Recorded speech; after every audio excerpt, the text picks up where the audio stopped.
The scent of garlic, cilantro, and warm rice, a comforting aroma that spoke of home and unconditional love, perpetually filled the small but meticulously clean apartment.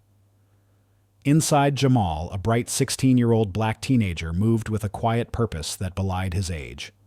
He possessed an old soul and an easy smile, a combination that made him beloved by the tenants in his modest, tight-knit apartment complex. He wasn't just a kid. He was a budding architect and entrepreneur with a passion for community, building a passion that burned brighter than the meager light of his financial circumstances. His life, while financially modest, was rich with a deep, unbreakable love and a sense of purpose instilled in him by his mother, Eleanor Vance.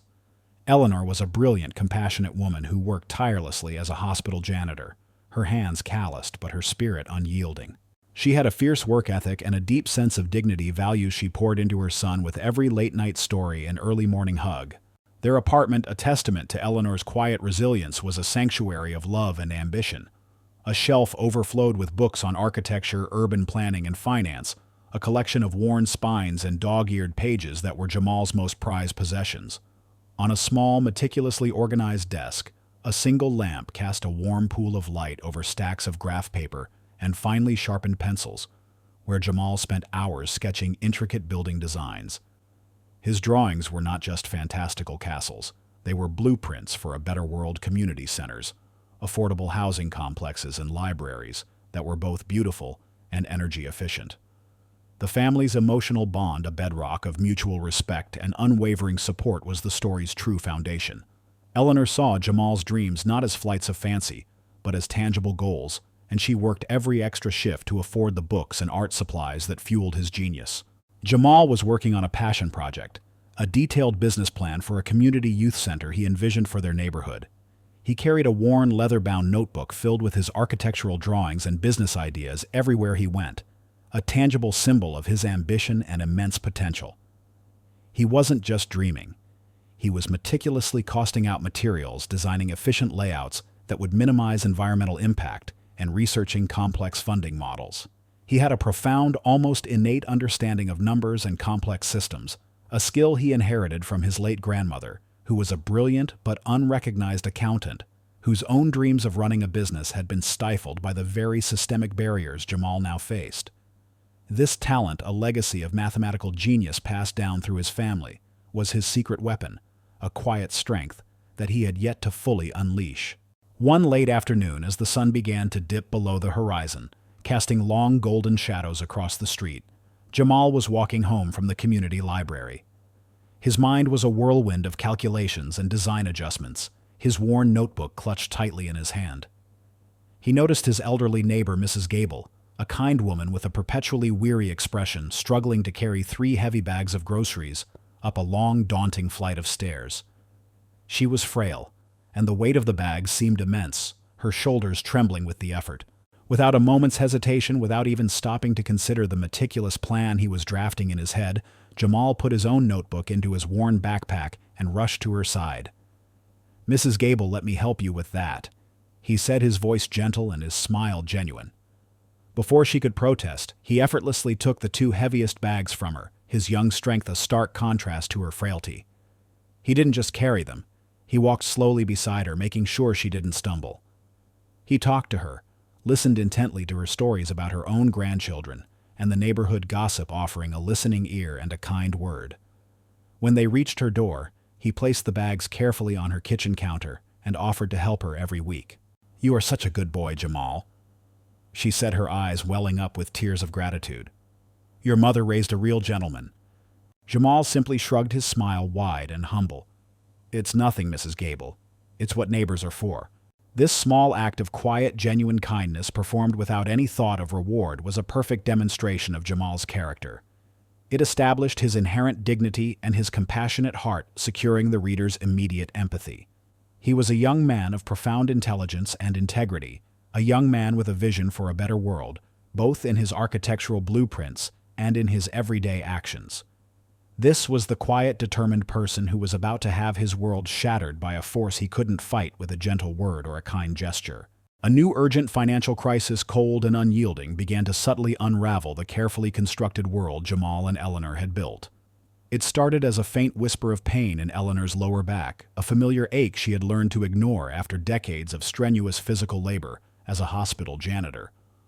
But over the last few weeks, the whisper had become a relentless roar. Her chronic pain worsened dramatically, radiating down her leg, making every simple task from scrubbing a floor to climbing the stairs a source of agonizing suffering. The diagnosis was grim, a debilitating spinal condition requiring a specialized, costly surgery. Their basic insurance, a meager safety net, offered no coverage. The family was forced to confront a terrifying new reality. They needed a substantial amount of money, and quickly, to save Eleanor from a future of debilitating pain and unemployment. The bank, with its polished glass doors and its promises of small business loans and personal financing, suddenly became their only hope. It was a place that seemed to hold the key to Eleanor's health, to Jamal's future, to the very survival of their family's dreams. Jamal, seeing his mother's pain and quiet desperation, felt a fire ignite within him, a determination to fight for her, to be her hero. He was not just fighting for a loan anymore. He was fighting for her dignity, for her future, for the chance to give back to the woman who had given him everything. Jamal, determined to help his mother and armed with his meticulously crafted business plan for the community youth center, decided to apply for a small business loan at the local branch of Evergreen Financial. The bank was a sleek, modern building, a stark contrast to their modest apartment complex, with a pristine lobby that hummed with quiet, confident efficiency. It was a prestigious institution, with a public reputation for community support and a seemingly open door for aspiring entrepreneurs. But the manager of this particular branch, Karen Thorne, a woman in her late 40s whose brittle professional smile barely masked a deep-seated prejudice and a cold, ruthless ambition, viewed the world through a different lens. Karen's husband was a district manager for Evergreen, and she was desperate to secure a promotion to a coveted regional role, a position that would secure her status and wealth for years to come. She viewed every interaction, every client, every transaction through the lens of how it could either advance her career or get in its way. When Jamal, a black teenager in a modest hoodie and jeans, his worn leather-bound notebook clutched in his hand, approached her desk, she didn't see a budding architect or a community builder. She saw a stereotype. Her perfectly manicured fingers, tipped with a cool corporate professionalism, tightened around her pen. Her condescending demeanor and thinly veiled racism were a direct assault on Jamal's dignity. She didn't bother to open his notebook, didn't bother to read a single page of his meticulously researched business plan. She just glanced at him, her lips pursed in a thin line of judgment. "We have a new policy effective immediately," she lied, her voice dripping with a false saccharine politeness. "We're no longer accepting unsolicited business proposals, especially from unscheduled walk-ins. We'll need a formal appointment with a senior consultant." She then, with an air of theatrical regret, feigned a sudden, urgent call and dismissed him with a flick of her hand. She denied his application without even a cursory review, crushing his hope under the weight of her prejudice, a cold, unfeeling dismissal that left him reeling. The humiliating rejection from Karen was a profound blow, not just to Jamal's business plan, but to his very soul. He had always believed in the power of hard work and fairness, believing that if you put in the effort, you would be rewarded. Karen's dismissal forced him to confront the harsh reality of systemic inequality, a wall of prejudice he couldn't simply draw his way around or calculate his way through. He stood in the lobby, the cold marble floor a stark reminder of the chasm between his world and hers. He couldn't let his mother suffer because of one person's prejudice. He couldn't go back to his apartment, to the sight of Eleanor in pain, with this crushing defeat. He resolved to fight not just for a loan, but for what was right, for his dignity, for the countless others who had been dismissed by people like Karen. He would not retreat. He would find a way to make her see him, to make her hear him. Unbeknownst to Karen, a discreet elderly janitor, Mr. Henderson. The helper was mopping a far corner of the lobby, his worn hands guiding the bucket with a quiet, practiced ease. Mr. Henderson had worked at the bank for over 3 decades, a silent observer of its inner workings. He had seen the entire condescending exchange, his old eyes missing none of the subtle tells of Karen's contempt of Jamal's quiet, wounded dignity. He recognized the boy. He was an old family friend of Eleanor's, and he knew the depth of their love, the quiet struggles they had faced together. He recognized the pain in Jamal's eyes, the fiery resolve simmering beneath his calm exterior. He saw what Karen refused to see, a young man of extraordinary talent and immense integrity. He made a silent promise to help to not let this young man's dreams be shattered by prejudice. He felt a deep-seated anger at Karen's cruelty, an anger that had been simmering for years at her blatant disregard for decency and fairness. He knew that the story of Jamal's brilliance and Karen's prejudice would need to be told, and he, the quiet observer, was the only one who could tell it. The humiliating rejection from Karen Thorne had shattered a piece of Jamal's naive faith in the world, but it had also forged a new, unwavering resolve. He was no longer a boy with a dream. He was a young man with a mission. He would not let his mother's health become collateral damage to someone's prejudice. With a fire in his belly, a quiet, furious determination that replaced his earlier hopeful enthusiasm, he returned to Evergreen Financial. This time he came not to plead, but to challenge. He was determined to expose Karen's hypocrisy and get a fair hearing, not just for himself, but for the dignity of his mother. He walked past the security guard, who in a fleeting, dehumanizing moment glanced at him with suspicion before turning back to his phone. Jamal, ignoring the silent judgment, found Karen at her large, pristine desk, her face a mask of cold professionalism.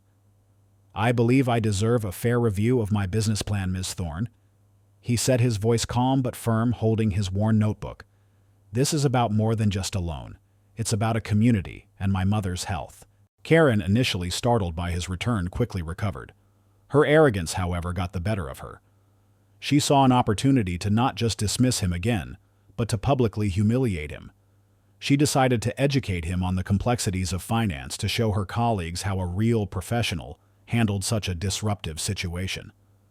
She waved a perfectly manicured hand towards a large glass-walled conference room, where a group of her colleagues were gathered for a staff meeting. "Very well," she said with a saccharine smile that didn't reach her cold eyes. "Let's see just how much you know about community and finance. Come in." She brought him into the conference room and with a theatrical flourish projected a complex, fabricated business case onto a large screen. The case was riddled with multiple financial discrepancies, deliberately placed statistical fallacies, and hidden legal pitfalls. A test she believed would expose his ignorance. She had designed it to be impossible to solve without years of experience.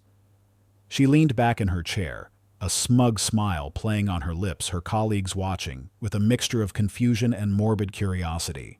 However, Jamal, with his profound, almost innate understanding of numbers and complex systems, a gift from his grandmother, was not intimidated. His gaze, calm and analytical, swept across the screen. He saw through her ruse instantly. The numbers, the flaws, the hidden pitfalls. They weren't just data points. They were a language he understood implicitly. He calmly, but with a stunning surgical precision, not only identified all the deliberate flaws in her business case, but also presented a more efficient, ethically sound alternative drawing on the years of his own research and his notebook filled with sophisticated financial models. He deconstructed her entire presentation with a quiet, undeniable brilliance, a display of genius that was both astonishing and humbling. "The projected quarterly revenue is based on an outdated algorithm," he explained, pointing a steady finger at a line of data. "And the acquisition cost of the land is actually double what you've stated here due to a recent zoning change. A more efficient model would involve a public-private partnership, which, as I've outlined in my notebook, would lower the interest rate and allow for more community oversight. Your model is a liability, not an asset." The room fell into a stunned silence.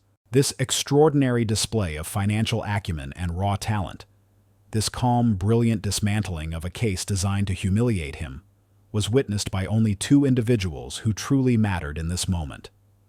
One was Mr. Henderson, the elderly janitor who had wheeled his cleaning cart to the doorway of the conference room. He was utterly astounded, his initial sympathy for the boy replaced by profound awe and respect. He had known Eleanor and her family for years, but he had never seen the full depth of Jamal's gift. He saw a young man who was not just smart, but a true prodigy, a force of nature who could change the world with his mind.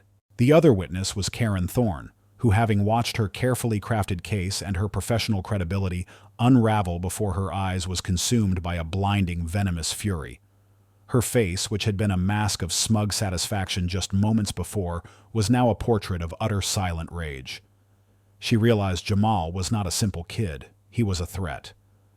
The depth of his talent, a raw, undeniable skill that far surpassed her own rote-by-the-book understanding of finance, threatened her carefully constructed image and her desperate bid for a promotion. Her fear quickly turned to cold, calculated malice. She understood that Jamal's success would not just make her look bad, it would expose her own prejudice and professional incompetence, ruining her career and jeopardizing her husband's position. She recognized him not as a client, but as a direct existential threat to her entire future. Karen, humiliated and enraged, knew she had to act quickly and ruthlessly. With a theatrical flourish of authority that hid her panic, she slammed her hands on the conference table. "This is outrageous!" she shrieked, her professional veneer finally cracking. She looked at her stunned colleagues, her voice dropping to a low conspiratorial hiss. "He's disruptive. He's trespassing. He's being intimidating to my staff." She then, with a chillingly racist undertone, made a veiled, insidious accusation. "I don't know what he's doing here, but he's casing the place. I feel unsafe." She knew the police and the world at large would see a black teenager acting disruptively and intimidatingly and would not listen to his side of the story. She planned to use the legal system not to ensure justice, but to silence him permanently, to erase him from her professional life. She then, with a professional display of authority that belied her inner turmoil, pulled out her phone and called the police, her voice dripping with false concern and professional victimhood. She reported a security issue with a troublesome young man who refuses to leave the premises. She watched Jamal, a smug, triumphant look in her eyes, confident that this was the end of his fight. Just moments later, she placed a call to her boss, a woman she had only spoken to on the phone in hushed, reverential tones. She reported to Eleanor Vance, the CEO of Evergreen Financial Antagonist Type B, but with internal conflict, that she had just handled a security issue with a troublesome young man, painting a picture of herself as a brave defender of the bank. She spoke with a practiced professional air, confident that her account would be taken at face value. Eleanor, a woman who had once mentored Karen in a previous role and had a complex past of her own, listened on the other end of the line. She heard the smug, triumphant tone in Karen's voice, and her eyes, though she was miles away, narrowed. A small doubt stirred in her mind, a quiet, persistent flicker of unease, a familiar chord of injustice that had once defined her own struggle. She had a profound, intuitive understanding of people and the sound of Karen's self-congratulation. Her professional victimhood struck a deeply discordant note. The stage was set not just for a police confrontation, but for a family reckoning a truth that was about to be exposed in the most public and painful way imaginable. The bank lobby, usually a place of quiet transactions and hushed conversations, became the symbolic arena for Jamal's fate. The arrival of two uniformed police officers, their faces impassive and their hands resting casually on their belts, instantly raised the tension to a boiling point. The air thickened with a silent, expectant dread. Word had spread, fueled by Karen's insidious whispers, that a disruptive kid was causing a scene, making the situation a public spectacle. The police were professional but skeptical, their body language suggesting they had already made up their minds, their posture, a reflection of the narrative Karen had so carefully constructed. The onlookers, a mix of curious customers and nervous bank employees, watched from a distance, their gazes a mixture of suspicion and morbid curiosity. The stakes were immense. Jamal's freedom, his reputation, and his only chance to secure a better future for his mother all hung precariously in the balance. Karen, radiating a smug, almost palpable confidence, had orchestrated this scene with cold, surgical precision. She planned to have him arrested and publicly discredited in front of her colleagues, her clients, and the police, ensuring that his quiet genius would be buried under the weight of a criminal record. She stood with her arms crossed over her chest, a thin, triumphant smile on her lips, her face a mask of feigned authority and professional victimhood. Her eyes, however, betrayed her, gleaming with a dark, satisfied malevolence. Despite the quiet moral support of Mr. Henderson, the elderly janitor who was now being actively prevented from speaking by Karen's cronies, Jamal found himself profoundly isolated in this moment. The skeptical gazes of the bank staff, the judgmental whispers of some customers, and the cold, unblinking assessment from the police bore down on him, turning the pristine lobby into a suffocating pressure cooker. He was surrounded by people who either doubted him, were indifferent to his plight, or actively wished for his spectacular failure. The air was thick with prejudice and unspoken assumptions, a silent chorus of judgment. He was a single black teenager facing down a system of power privilege and institutional racism with nothing but his quiet dignity and the truth on his side. He felt the weight of his mother's pain, the weight of his dreams, the weight of his skin. The pressure was immense, threatening to crush him under its weight and send him spiraling into a defeat from which he could never recover. Karen, sensing her victory, piled on the pressure. She walked towards the police officers, her heels clicking against the marble floor with a sound of utter certainty. "This young man has been harassing my staff, refusing to leave and making threats," she told them, her voice a calm, professional lie. "He was here earlier, and I politely asked him to leave, but he returned to cause a scene." She then, with a theatrical show of authority, presented a deliberately edited security log on her phone showing only his second, more confident arrival, and carefully cropping out the initial rejection and his calm, brilliant presentation. The edited footage painted a picture of a confrontational, aggressive teenager. To make her victory complete, she added another layer to her deceit. "I have a conference call with my regional manager in 5 minutes. She lied, glancing at her watch with a false air of urgency. "I would really appreciate it if you could handle this situation quickly so I can get back to my work." This lie, designed to give the police an ultimatum to rush them into an arrest, was a masterful stroke of manipulation. The lie, spoken with such conviction and framed within her professional authority, seemed irrefutable. The police, their patience wearing thin, exchanged a look, their body language now shifting from casual skepticism to professional determination. They began to move towards him, their hands no longer casual, their faces now set in expressions of cold duty. Jamal, watching her weave this tapestry of falsehoods, felt his face go pale. He realized that not only was the truth not on his side, it was being systematically erased and replaced with a dangerous, career-ending narrative. He felt the phantom weight of a glitch he had carried his entire life, a lifetime of being judged on sight, of having his words carry less weight, a ghost from a past where a single miscalculation, a single misunderstanding could cost him his freedom. He knew he had to be perfect, flawless, or everything he had worked for, everything his mother had sacrificed for, would crumble. He took a deep breath, his hands trembling slightly, but his dignity intact as the police officers advanced. The bank lobby was at a fever pitch, a crucible of tension and injustice. The two police officers acting on Karen's manufactured outrage were moving to handcuff Jamal. Karen, a triumphant smile playing on her lips, believed she had won. Her plan to humiliate and silence him was about to come to fruition. The crowd, a mix of curious customers and nervous staff, watched in a horrified, hushed silence. Jamal, his hands raised in a gesture of silent dignity, prepared for the inevitable. The cold finality of his defeat seemed imminent, a foregone conclusion. Suddenly, the bank's main doors swung open with a forceful, decisive push. A figure entered, radiating an aura of undeniable power and command that instantly silenced the room. The clicking of her expensive heels against the polished marble floor was the only sound. It was Eleanor Vance, the CEO of Evergreen Financial. Her face, a study in steely, unreadable composure, was a mask of cold fury, but her eyes, sharp and intelligent, missed nothing. She surveyed the scene in a single sweeping glance, her manager Karen gloating with a false smile, Jamal, her son, standing with his hands up his face, pale with a mix of fear and dignity, the police about to make a wrongful arrest. The entire bank fell into a shocked, absolute silence. Karen, seeing the CEO, a woman she had only spoken to on the phone, felt her triumph turn to ice, her smile freezing on her lips.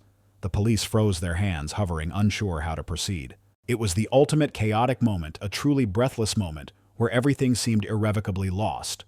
Before the most powerful person in the room, the mother arrived to reclaim her son and deliver a crushing, undeniable judgment. Eleanor Vance's gaze, cold and analytical, fell first on Karen, then on Jamal, and finally on the faces of the police. She didn't ask for an explanation. She walked past Karen without a word, her presence a silent, crushing judgment, and stood between the officers and her son. She turned to the police and, with a voice that was calm but carried the weight of absolute, unassailable authority, said, "Officers, there must be a mistake. This young man is my son, Jamal Vance, and this woman," she gestured to a now trembling Karen without looking at her, "is my manager. I believe there has been a profound miscommunication. Before you take any action, I want a full unedited security review and a complete statement from everyone present." She then turned to Jamal, and her face, for the briefest of moments, softened into a look of profound, aching love, a silent apology for not being there sooner. The look was a quiet conversation, a promise that everything would be okay now. Then, in a single devastating move, she pulled up a private remote access panel on her phone, connected to the bank's deep-level servers. She didn't need to ask for a review. She did it herself. With a few deft taps of her thumb, she projected the full, unedited security footage onto the bank's main teller screen for everyone to see. The footage showed Jamal's initial respectful arrival, Karen's quick, condescending dismissal, and his calm, brilliant return. It then showed his detailed, flawless presentation, juxtaposed with Karen's frantic, enraged call to the police, her lies caught on camera, for the entire world to witness. It revealed everything, a brutal, undeniable portrait of prejudice and malice. The moment the unedited footage began to play, a stunned silence fell over the bank. It was quickly replaced by a wave of gasps, then murmurs of disbelief, then a growing roar of spontaneous, thunderous applause that swept through the crowd like wildfire. Karen Thorne's face, initially a mask of shock, drained of all color, her triumphant smile melting into one of pure, unadulterated horror. She stumbled back, physically reeling, utterly exposed. Mr. Henderson, the janitor, who had been watching with bated breath, let out a whoop of pure awe and relief. "That's the boy. That's the boy I saw," he muttered, his old eyes gleaming with tears of joy. The bank staff and customers, their faces transformed from doubt and suspicion to astonishment, and awe erupted in cheers. The police, seeing the full damning evidence, looked at Karen with a mixture of disgust and professional disappointment, their hands leaving their belts as they turned to her, their duty now clear. Jamal, finally free of the weight of the past, simply looked at his mother, a silent, humble smile on his face, his blue eyes finally free of the burden of being judged. His quiet victory, born of desperation and genius, was a public, resounding vindication witnessed and affirmed by society. The bank, once a symbol of prejudice, was now the stage for a mother's fierce, unyielding love and a young man's undeniable triumph. Karen Thorne, her face a grotesque mask of shock, disbelief, and incandescent fury, attempted to flee the auditorium, stumbling past the awestruck crowd, her impeccably tailored suit now seeming ill-fitting and stained with the metaphorical grime of her exposed deceit. Her earlier theatrical grandeur had evaporated, leaving behind only the pathetic image of a cornered woman. But before she could reach the emergency exits, a pair of discreet, impeccably dressed security personnel, Dr. Evelyn Reed's personal guard, moved with fluid, practiced precision, intercepting him. He struggled, sputtering protests and incoherent denials, his voice rising in a desperate, animalistic wail. But their grip was firm, unyielding, silencing his desperate attempts at self-preservation. Eleanor, a woman who valued integrity and loyalty above all else, especially within the pioneering institute she had painstakingly built and funded, wasted no time. The digital evidence of Marcus's sabotage, the manipulated diagnostic logs, his own recorded admissions of guilt, inadvertently captured by the auditorium's state-of-the-art security cameras during his pre-procedure briefing, and the damning testimony of Dr. Lena Sharma and several other staff members who had privately witnessed his campaign of slander against Daniel, was irrefutable. But Evelyn, with her razor-sharp mind and extensive network of forensic cybersecurity experts, had dug deeper. She revealed the full extent of Eris's long-standing treachery, his systematic embezzlement of research funds through inflated equipment orders, his secret dealings with Mr. Silas Croft, the corrupt pharmaceutical executive who was now desperately trying to scrub his own digital footprint, and Eris's calculated scheme to sell the flawed neurointerface technology to a rival conglomerate under false pretenses, funneling billions into offshore accounts. Eris's motivation was not just petty envy over Daniel's talent. It was a calculated, insidious plot to leverage the Institute's prestige for personal gain, to bleed it dry for his own hostile takeover, or a lucrative sale to a competitor regardless of the patient outcomes. He was immediately publicly fired, his termination announced over the Institute's sprawling public address system, his name stripped from every directory, every scientific publication list. The police, alerted by Evelyn, swiftly moved to arrest him on criminal charges for fraud, sabotage, and corporate espionage. His carefully constructed life of deceit crumbled, leaving him financially ruined, professionally disgraced, and utterly alone. His vast network of shallow associates evaporated like mist, leaving him without a single ally. His fate was a just and comprehensive downfall, his insidious greed and envy finally costing him everything he had so desperately sought to maintain. The gleaming auditorium, once the stage for his arrogance, became the witness to his total ruin. Dr. Evelyn Reed, deeply impressed by Daniel's unparalleled talent, his unwavering integrity, and his quiet resilience, didn't just offer him a job. She offered him a partnership that would redefine the Viridian Institute and transform Daniel's life in ways he could never have imagined. Witnessing his genius firsthand, stripped bare of all pretense, had profoundly shaken her. She saw in him not just a brilliant engineer, but a man of immense character, a rare commodity in her world of high-stakes corporate maneuvering and scientific ambition. She proposed a bold new cutting-edge division within the Institute, a venture that would operate with a level of autonomy previously unheard of, the Stone Neuro Innovations Lab. This new entity would be dedicated entirely to bespoke neurorobotics advanced diagnostic systems that push the boundaries of current technology and most revolutionary of all, the research and development of ethical patient-centered AI for medical applications. Precisely the kind of groundbreaking work Daniel had once dreamed of, the ideas he had sketched in his worn notebook dreams he never dared to believe could materialize. This wasn't just a job, it was a platform for Daniel's suppressed brilliance, a chance to fully explore his most ambitious ideas, to bring his revolutionary concepts to life without the financial constraints or bureaucratic red tape that had once stifled him. It came with state-of-the-art research and development facilities equipped with the latest neuroimaging tools, bioprinters, and a dedicated team of brilliant young scientists eager to work under a true visionary. Evelyn granted him complete authority to implement his revolutionary vision, trusting his judgment implicitly.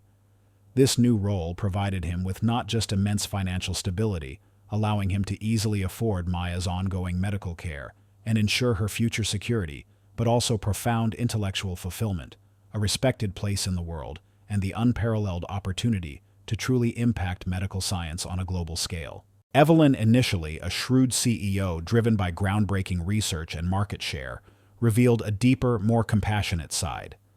She was genuinely invested in Daniel's well-being and the future of his newfound family. A quiet, deep respect, bordering on genuine friendship, and something perhaps even deeper developed between the two, forged in the crucible of shared challenge and mutual admiration. Weeks later, the frantic energy of the auditorium had been replaced by the quiet, purposeful hum of the newly established Stone Neuro Innovations Lab. It was a pristine, state-of-the-art facility, a vast, sunlit space filled with gleaming prototypes of neural interfaces, buzzing diagnostic equipment, and an array of sophisticated quantum computers connected to experimental brain models. Maya, now happily thriving under Daniel's customized intuitive therapies, attended a prestigious local school, her artwork now adorning the walls of Daniel's spacious, sunlit office within the Institute's new innovation wing. Her laughter, free and unrestrained, often echoed through the quiet corridors, a beautiful counterpoint to the hum of advanced machinery. She was not just recovering, she was flourishing her unique condition, now managed with a precision and care that only Daniel's expertise could provide. In this new sanctuary of innovation, Daniel and Evelyn shared a quiet moment, a rare pause amidst the whirlwind of new beginnings. They sat by a large glass wall overlooking the bustling R&D floor, sipping coffee. They reflected on the absurdity of their first meeting after 7 years, the public dismissal by heiress Daniel's quiet desperation, Evelyn's own guarded skepticism, and the quiet resilience that had carried Daniel through. Evelyn admitted her profound misjudgment, her past blindness to true talent that existed outside her preconceived notions of wealth status and traditional corporate pathways. "I thought I knew everything about this field, about what true innovation looked like." She confessed, her voice tinged with a genuine humility that would have been unthinkable just weeks prior. "I thought fancy degrees, exclusive networks, and slick investor presentations were the only keys to success. But you showed me, Daniel, how little I truly understood about genuine ingenuity, about courage that doesn't need a luxury car or a fancy title to shine. You saw beyond the conventional, beyond the impossible." She gestured vaguely to the bustling lab below. This is beyond anything my own team, steeped in conventional thinking, could have conceived. It's truly revolutionary. It's what I always hoped this institute could be. Daniel in turn acknowledged how Evelyn's initial skepticism coupled with Eris's cruel taunts had inadvertently forced him to confront his own buried potential, pulling him out of his self-imposed exile. He shared the full agonizing story of why he had retreated from his true passion after the catastrophic failure of Project Chimera 7 years prior. He spoke of the profound grief, the unbearable loss of his previous research partner, a brilliant mind with whom he had shared his most ambitious dreams, and the public humiliation that followed. He spoke of the crushing fear of failing Maya, of being unable to protect her, to provide for her, to ensure her safety. After Chimera, after everything collapsed, Daniel admitted quietly, his gaze distant, fixed on a complex neural network prototype.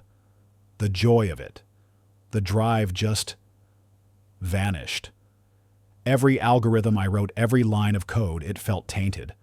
I just wanted to be safe, to keep Maya safe, to not lose anything else ever again.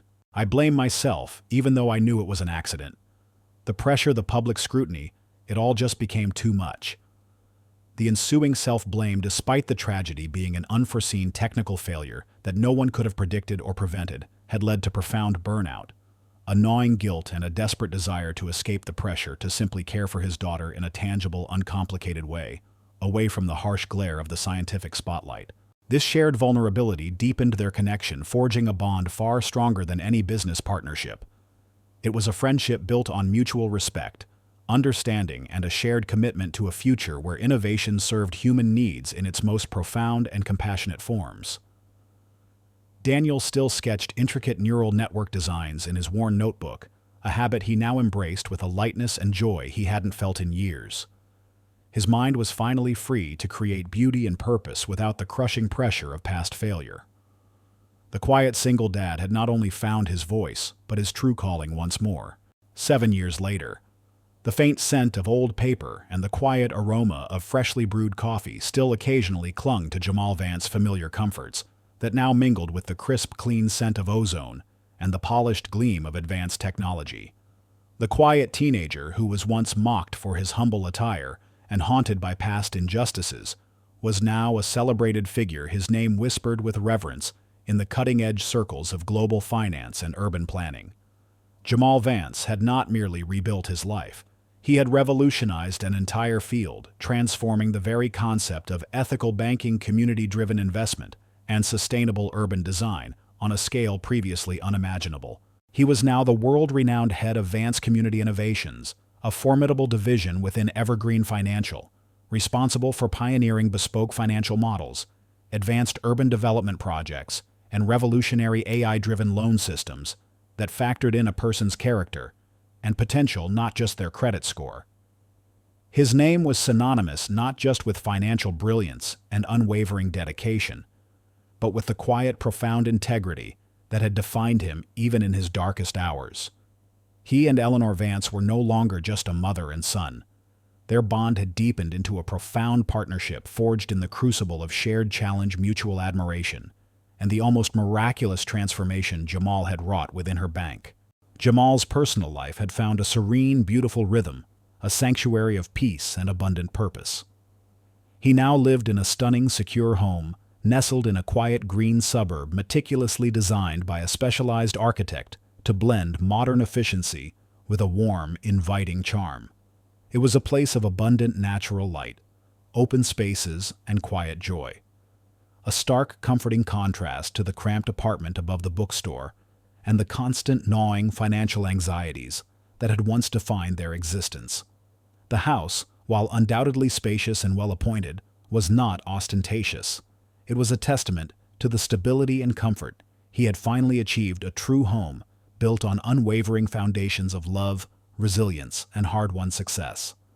He had installed a small personal design studio in the back, a pristine, almost surgical space where he still tinkered with prototypes in his free time, not out of necessity, but out of pure, unadulterated passion for discovery. Eleanor Vance, now in her early 60s, radiated a quiet confidence and a profound visible warmth. Her transformation was remarkable.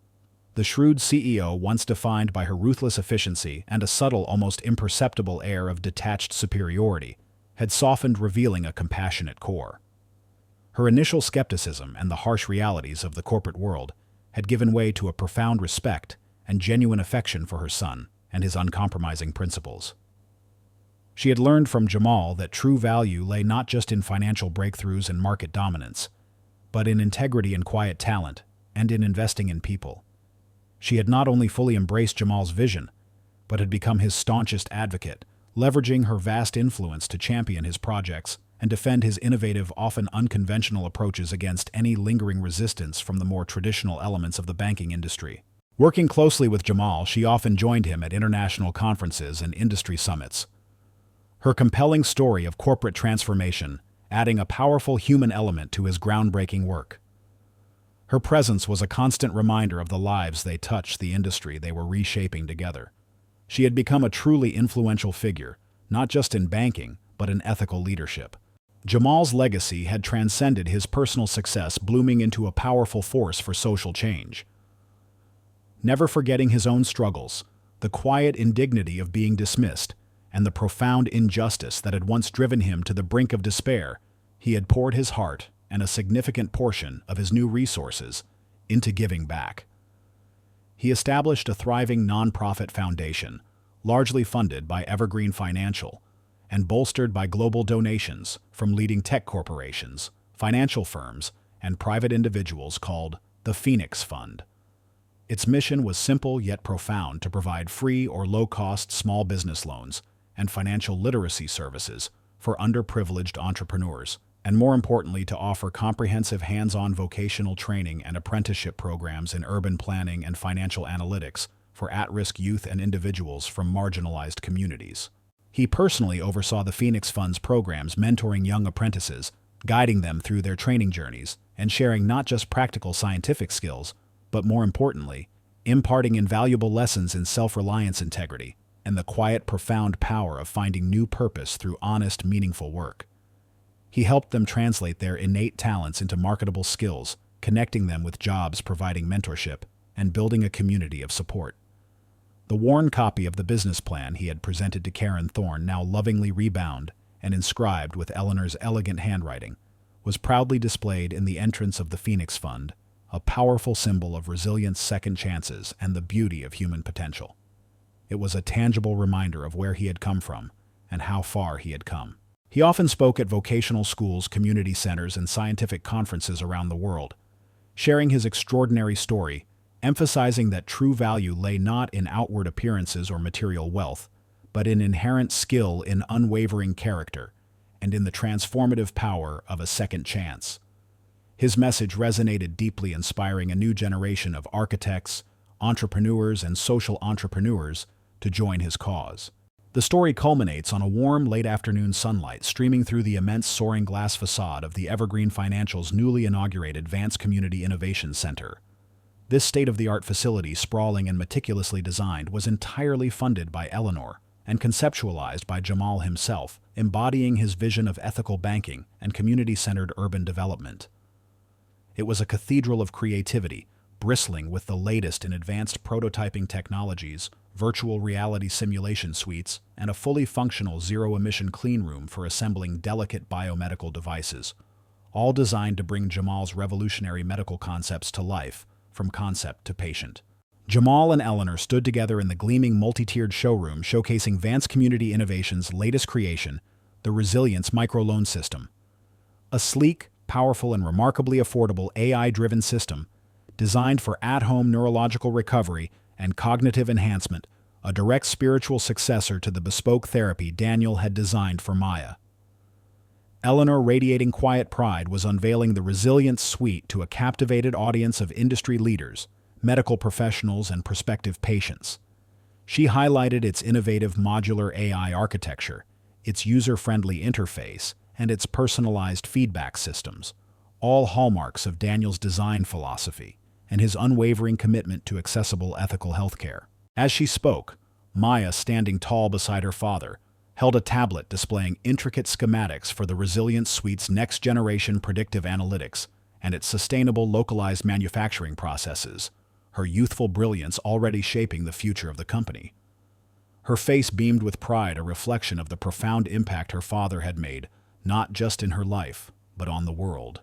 As Eleanor concluded her presentation and the prototype resilience suite, silent and powerful, glided onto the stage on its automated platform, a soft, almost imperceptible hum emanated from its advanced microprocessors, a gentle, resonant thrum that seemed to fill the expansive showroom.